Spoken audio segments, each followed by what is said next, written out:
we'll talk more about it as the game goes on, but I think league-wide the whistle has been looser, and I think it's been better to watch. This is the third time that they will play the Utah Jazz in the regular season. See them trying to establish Zoo early tonight, Brian, as PG knocks down that three. Decided advantage in the paint. George had 28 last night. Clippers shot only 37%, just the 9th team this year to shoot 37% and win. You're almost happy about that, though, right, Brian? Because I'm already showing off my math skills here early in the game. You are impressive, that UCLA education coming in big. Speaking of math, Brian, Clippers on the move, man. Challenged by a couple of different defenders. Zoo, right place, right time. It's the first miss for the Clippers on that possession. It really is that simple, Brian. When this team's locked in defensively, they beat anyone in the league. And their defense is ramped back up, and it's here again tonight. Feel good three, and why not? 26-10.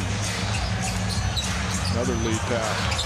Zoo lays it up and in. You mentioned Utah, not a very big team. Clippers taking advantage of it right there. Much better as Zoo gotten over the years of holding guys off and catching, just making those plays look easy.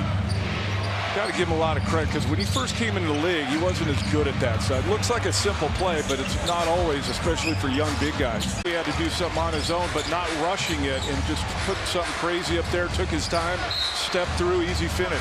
Yurtseven is fouled with 4. It's as good as his scoring was at the peak. I would take that one step further. Good passers have really good understanding. Look, we've all watched Harden for years, right? The one thing in watching him... Done. Dismissed by Zoo. His understanding earlier, like, look, he's proven he's led the league in scoring. Everybody knows he can score, but he does what's best for the team. And tonight he knows. Busy stretch for the Clippers. 5 games in 7 days. Back-to-back today. They play Sunday afternoon against Cleveland. Then they go out. Feels like right now the standings would be Clippers-Dallas.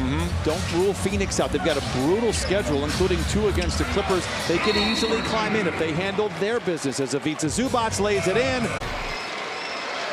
I, too, have been to the Red Iguana, and it's fantastic. It really is. It is a...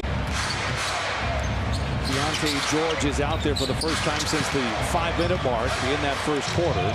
Nice defense inside. George the other way. How many blocks does Zoo have tonight? Zoo working inside, off the window and in. Great footwork from Ivica Zubac.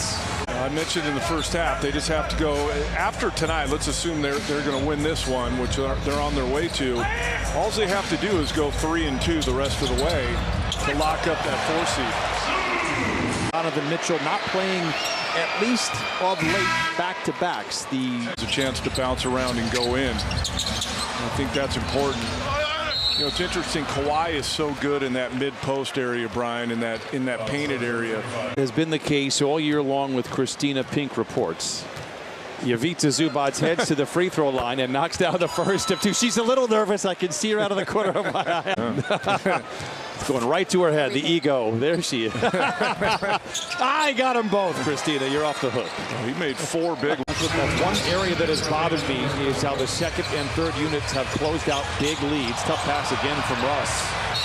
And a whistle, and maybe a crime of passion there from Ivica Zubac. And after the past few weeks, the ups and downs for the Clippers. Don, it's been a pleasure. Appreciate you. Thanks for having me. Had a good time. Clippers are winners tonight, 131-102.